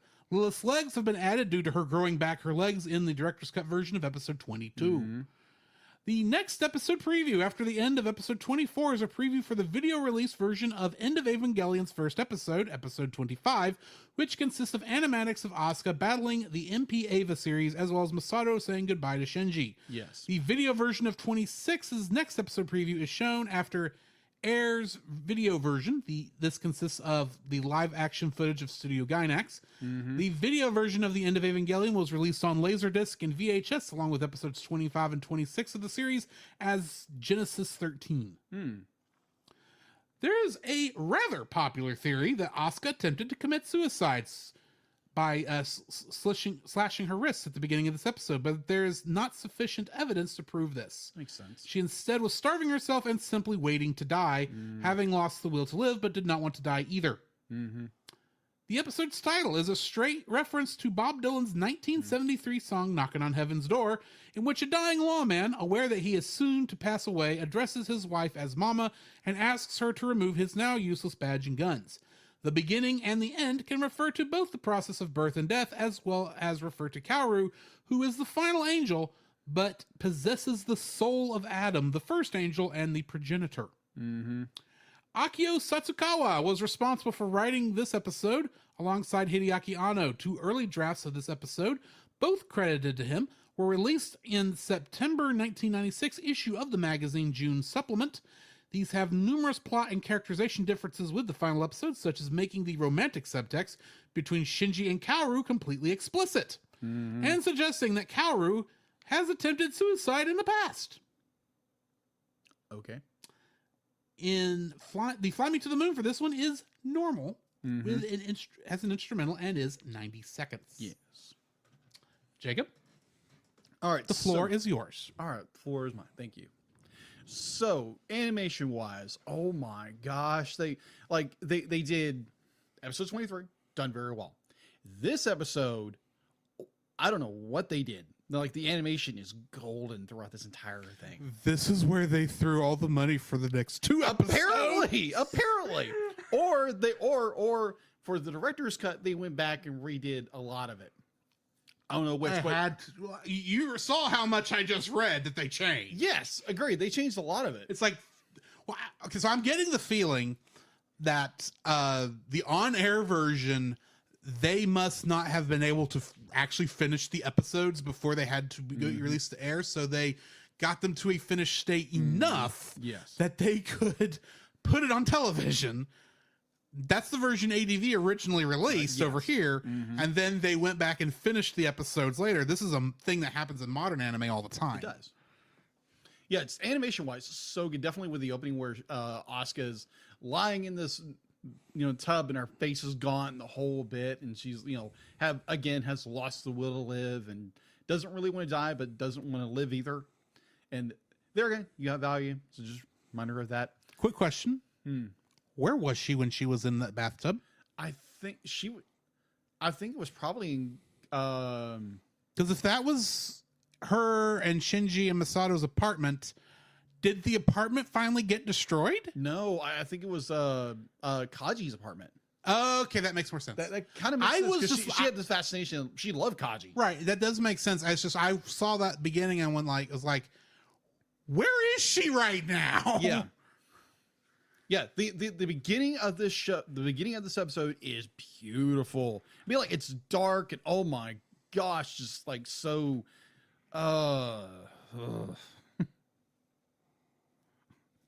Hideaki, just his style of creepy, and then the ending of this episode I love because you get this nice little pop of someone's head. We'll get there. Yeah, we'll get there. But overall, I enjoyed the story because there again, you might would have hit that. Let me know when. Yeah, now. Rentmaster activated. This audio clip owned by Nate Marchand of the Monster Island Film Vault. For more information, please go to monsterislandfilmvault.com. Good one. Oh my gosh. Let's leave a tell here, all right? So I remember watching this show, a couple of years ago when I bought the big silver box set of this episode. And I get to episode 24. I'm like, what the heck's happening? And now, granted, that's putting it mildly. I mean, 25 and 26 are worse, but yeah, true. I think it's more of an artistic expression, but we'll get there. We'll get there. But Kaoru, I hate this character beyond belief. So, okay, let me paint you a scene with this one. So all of a sudden, you get this character named Karu to show up and be like, what is he sitting on? He's sitting on an angel statue after the events of the last episode. And I'm like, okay, subtle. Like, oh my gosh, so freaking subtle who this freaking character is. Especially since his first lines in this is, yeah. Don't you just like music? I think it's the greatest thing the Lilith's ever created. Yeah, exactly. Going, Lilith's, huh? Yeah, Lilith's. Really? Subtle. Yeah, really. Oh yeah, you're definitely. Oh yeah, your sync ratio is totally fine with everything. It's like, oh yeah, sure, you're just another pilot. Perfect. Yeah, he's perfect. Like my Aunt Petunia. Harry Potter reference, people love it. Anyways, we're like, this son of a Bichon Frise. We're like, okay, I think Karu would be like he is literally something that Seele mixed up, did something with to create Karu, and then it's like, oh, let's just torture Shinji even more. Put this poor kid through more and more crap.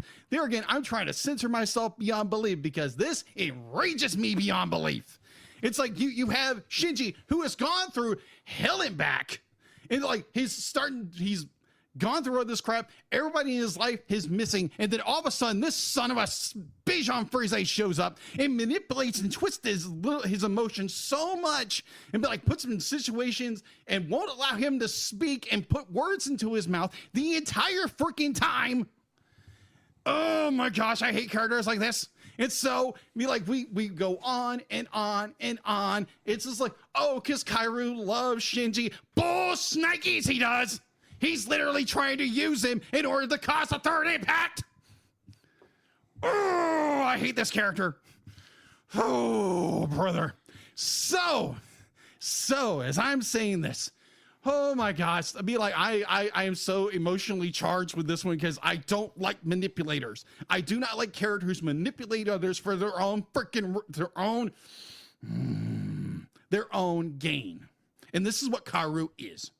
Karu says all these wonderful things to make Shinji make him have his own, he's loved by, no one loves him, blah, blah, blah, blah. Which we know is the biggest farce on the planet because we know Masato has been a mother to this boy and trying to comfort him because he doesn't know how to be he's so in shock of what happened with Rei, what's going on with Asuka. He feels like he's alone now. And then you have this son of a Bichon Frise show up.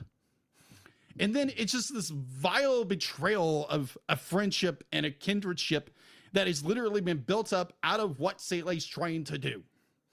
And then you get this, Karu is going to go to Central Dogma and quote unquote, reconnect with Adam, which we, as obviously most of us know, that is actually Lilith. And no kidding. It's like, wait a minute, you didn't know this and you're a freaking angel? Oh, by the way, he's an angel, which is surprise to nobody. And it's like, oh, because he takes Unit 2 and then Unit 1, piloted by Shinji, has to fight Ava Unit 2 along with Karu. And it's just oh my gosh, I hate this character so much. And it's just like, oh, if one of us, blah, blah, blah, blah, it's okay, pop his freaking head already. And I loved it when this freaking character's head got popped. I was so thrilled. I was like, yes. And then at the very end of the episode, you have Shinji, who has been manipulated by the son of a Bichon Frise the entire time, be like, oh, I wish Karu would have lived. Oh, grow up and get a pair of balls, dude. Come on. Be like, you realize you have been manipulated the entire time. Be like, by Seele, by this angel, whatever kind of Bichon Frise he is. Be like, for crying out loud, be like, you have a woman who deeply cares about you and you're just shutting down because you don't know how to react. And then it's like, oh, this guy shows up next to you, wants to care about me. Yes, this episode made me so mad because there again, beginning episode, great, wonderful episode, wonderful ending, wonderful beginning. Animation wise, Karu shows up.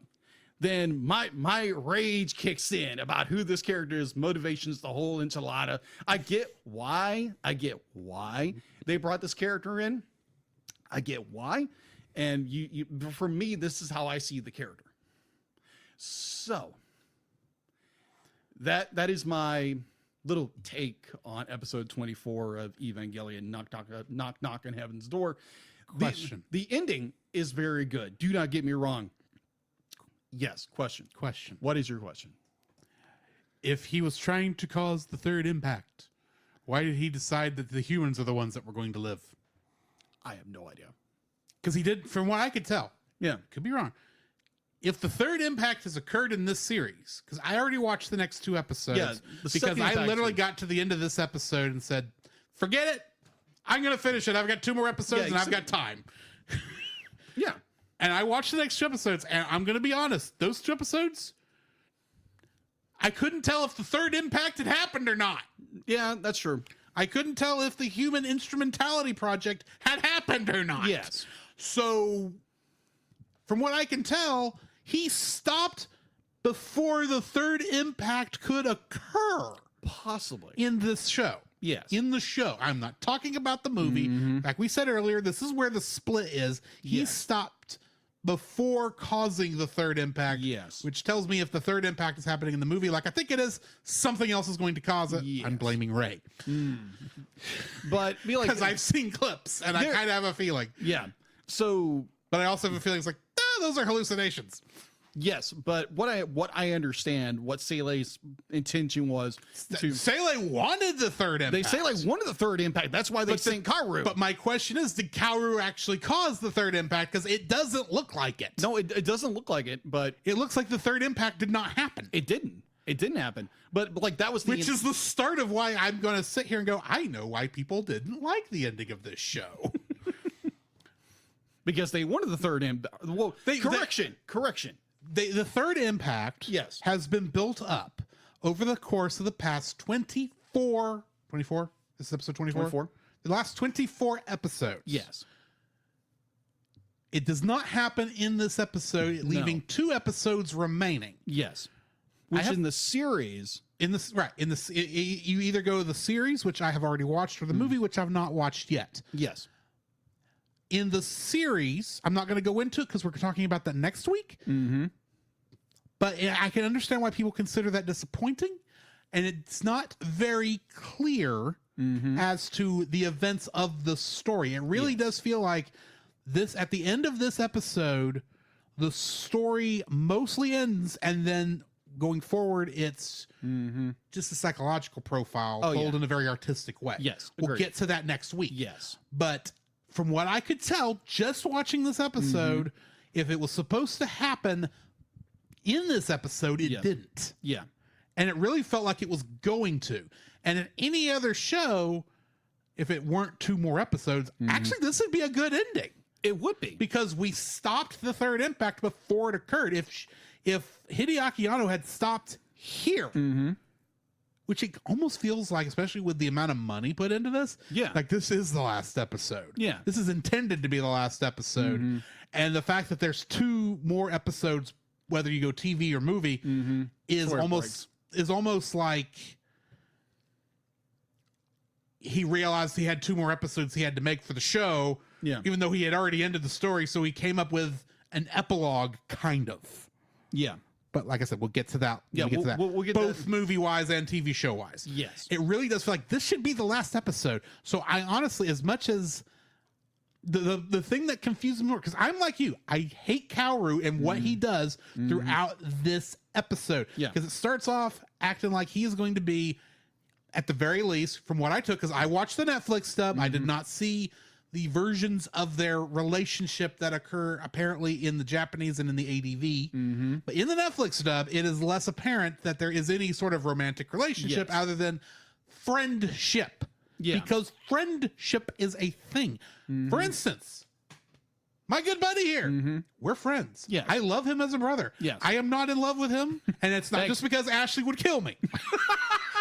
It is because neither one of us are that way. Yes, exactly. Because we're just friends. We are close in that relationship. You can be two guys, two male people can be that way without it being sexual. Yes. People. Exactly. Culture. You know who I'm talking about. And that's how it feels up until the point. Hang on. Rentmaster activated. This audio clip owned by Nate Marchand of the Monster Island Film Vault. For more information, please go to monsterislandfilmvault.com. I could tell I'm going here. Go for it. Because this fly me to the moon with this person. I'm trying not to say words. I know why you went to another language. Yes. I don't even know what you said in that language, but I understand the meaning. But fly me to the moon. This guy is a piece of work. He's a jerk of the highest caliber because he betrays Shinji Shinji is at the lowest point he could be at the beginning of this episode. Exactly. And this guy comes in as the White Knight. He wants to be a friend to Shinji. He wants to be he's being friendly. It's so friendly. They spend the night in each other. In Kaoru's room. I'm assuming at Nerve. Sorry, yeah. Nerve. I had to say it right. Nerve. Nerve. Schnarf. And granted, I could see how in other circles this would be seen as something romantic. I'm just seeing it as a sleepover because they're two guys. Sleepovers were still a thing that were done as teenagers. Yeah. Not as often with guys, but that is true. Shinji didn't want to go home, and I can't really blame him. No.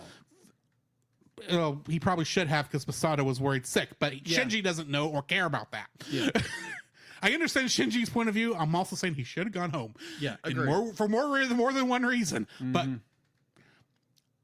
as soon as he wakes up, Kaoru starts betraying Shinji and Nerve. And I will say kudos to the writers, Hideaki Anno and what's the other guy?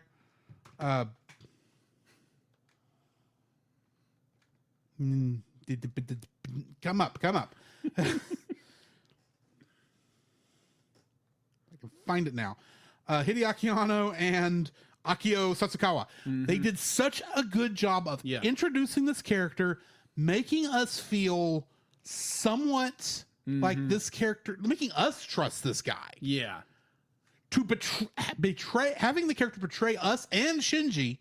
Yeah, he betrayed us too, by the way. Yeah. He betrayed Shinji and us. To everybody. He became the worst kind of bad guy. Not in like, I don't want bad guys like this, but the worst type of villain. Yeah. He's the worst villain, basically. Yeah. The betrayer of trust. Like a and he does that with everyone to the point where it's like, oh, Shinji, kill him. I sent you a picture when I was watching this, when we get to that long period where he's holding him, and I go, just do something already. Oh my gosh. Yeah. And the thing is, because like I said, I have seen clips from this show, and I've seen that shot of what I just thought was Ava Unit 1 getting ready to punch somebody. Nope. Because I didn't know there was somebody in his hand when I was watching those clips. And I'm watching it going, do something. Finally, I'm not kidding. The minute I hit the shutter button on my phone to take that picture, plop. It's like, I'm the one who did it, not you, Shinji. It was my shutter that popped the huzzah! I have killed the betrayer. Down with Nerve. Down with Zele. Oh my gosh. Yeah, I agree with you. Be like, I hate this guy. I love Kaoru. It's just like, as a character, he is very well written. Yes, I enjoy what they did. I understand why this is here, and I enjoy the fact that they had the guts to do this in the last episode. Basically, the last episode. I know it's not the last episode. Yes. And honestly, it makes sense that the last angel would be a human. I did not actually see that coming. I missed all the pre the foreshadowing. Yeah. I did not see that he was sitting on an angel statue. All I know is I get to that point and it becomes, oh, he's an angel. After Sele starts going crazy with all the things they tell him at the lake, and going, oh, that's clever. I guess that makes sense. Oh, At some point, you would have to go with a human form for the angel, because honestly, a human was the only thing that was ever going to get down there. Agreed. If we're being honest. Yes.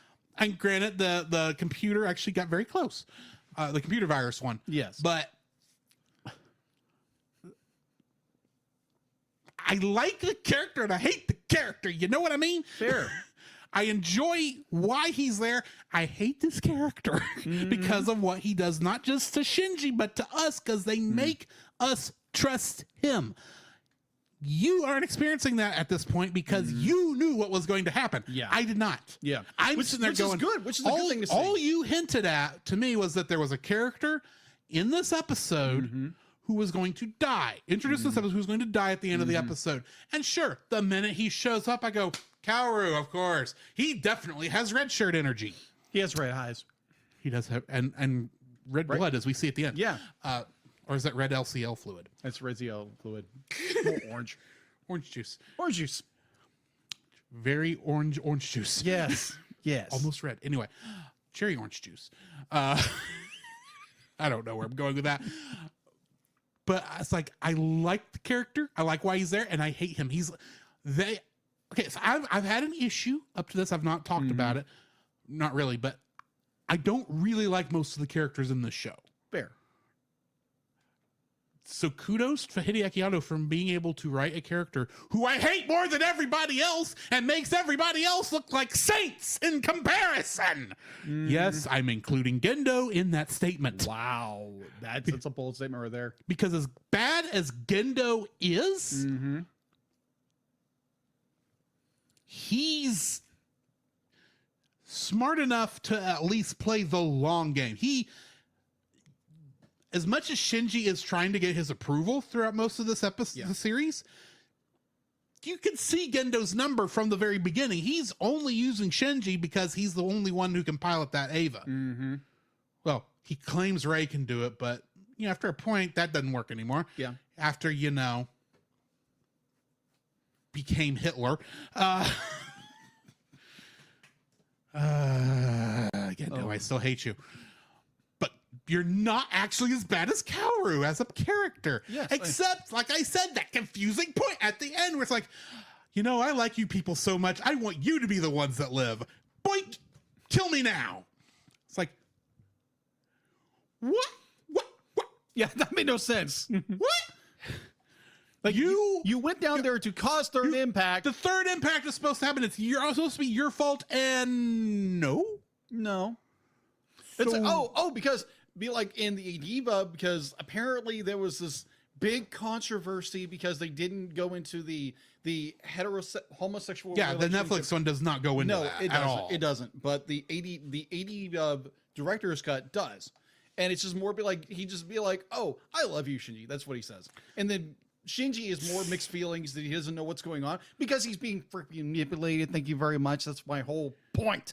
Yes. So. Be like, with that said, be like, there's a lot of people. It's like, well, they didn't do this and this and this. It's like, that's not important to the story. They still betrayed Shinji. Exactly. He played with his feelings, whether it's romantic or whether it's platonic. Yeah. It does not matter. Agreed. He is a word I do not want to say on the show. Bichon Frise. There is a word I could actually use on the show that is in English. Butthole. Butthole is the nicest term I can use here. Okay. I want to use worse language, but I am being recorded. And what I say can and will be used against me by somebody. Agreed. And this guy is a butthole of the highest caliber. And all the way never mind. Go ahead. Strangely enough, I didn't care that he died. I did. I was like, wow. I know you were happy. Pop! It's like, yeah, you got rid of that son of a... But I'm sitting there going, dude, this guy is so horrible. My feelings on this guy, First time viewing. My feelings are, I don't really know how to feel about you doing that whole thing, even though I kind of don't like you at the moment. But at the same time, it's like, oh, he's dead. And then my thoughts trail back to, just like every other angel who I didn't care about.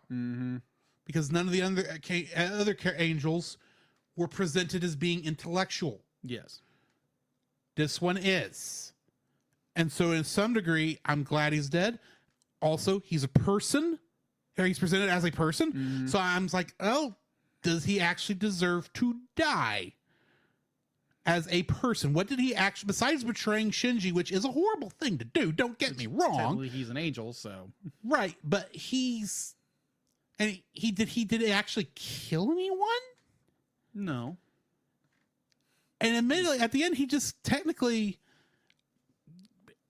he commits suicide, basically, even though he's doing it through Shinji. Yeah. He wants to die and is wanting Shinji to kill him. Yes. Because apparently only either angels or, as he calls them, Lilans, can live. Can be everyone else, the other group has to die. And he's decided he wants it to be the Lilans who live, so please kill me, Shinji. And going, you have worth, Kaoru. As much as Shinji has worth, as much as Asuka has worth, as much as Rei and all her freaking clones all have worth, and none of them should have gone through any of the crap they went through, which I'm going to get into this later in the next episode, by the way. Because I have an opinion at the end of that, because it's like, you could have done something cool here, Hideaki Anno, and you didn't. I both am happy to see him die, and I kind of also wish he didn't have to die. They could have found some way for a redemption story. Not that we had time for that. No. Because we only had 2 episodes after this. No. But at the same time, it's like, could we have done something? Hinted at something? It's like, let him go off to the moon so we didn't have to see him anymore? Let him fly to the moon? Moving on. Yes. Great episode. Enrage-inducing. Fly me to the moon, like Drew said. Fly me to the frickin' moon. Yeah.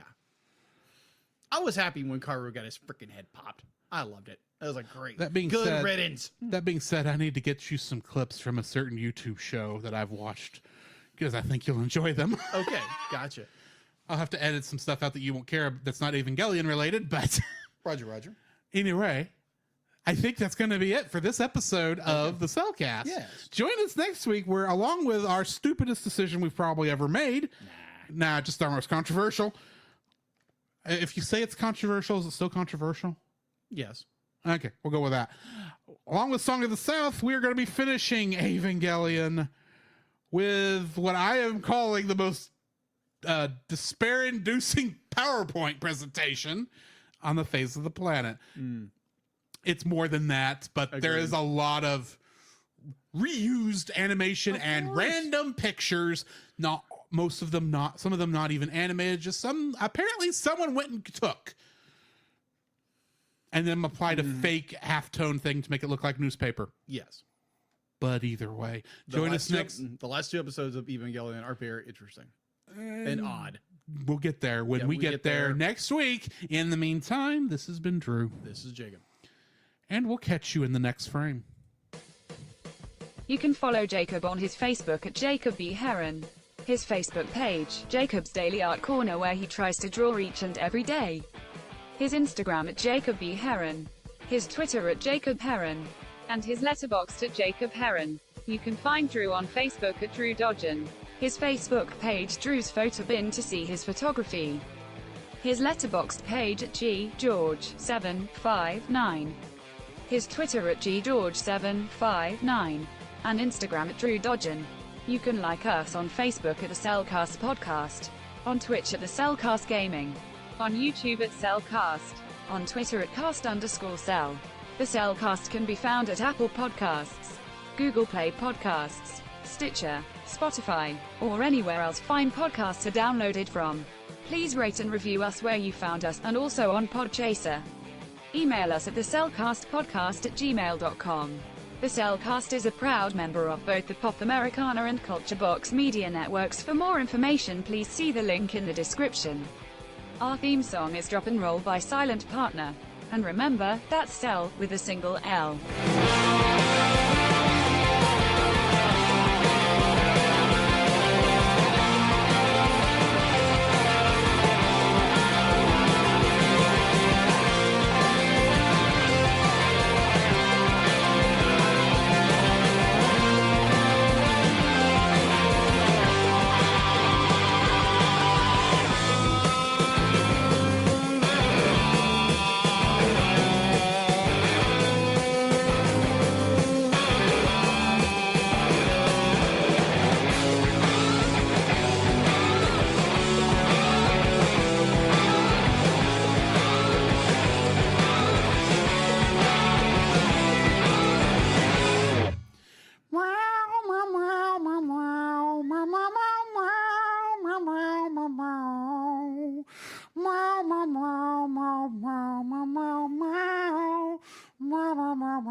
Pop it up again. That's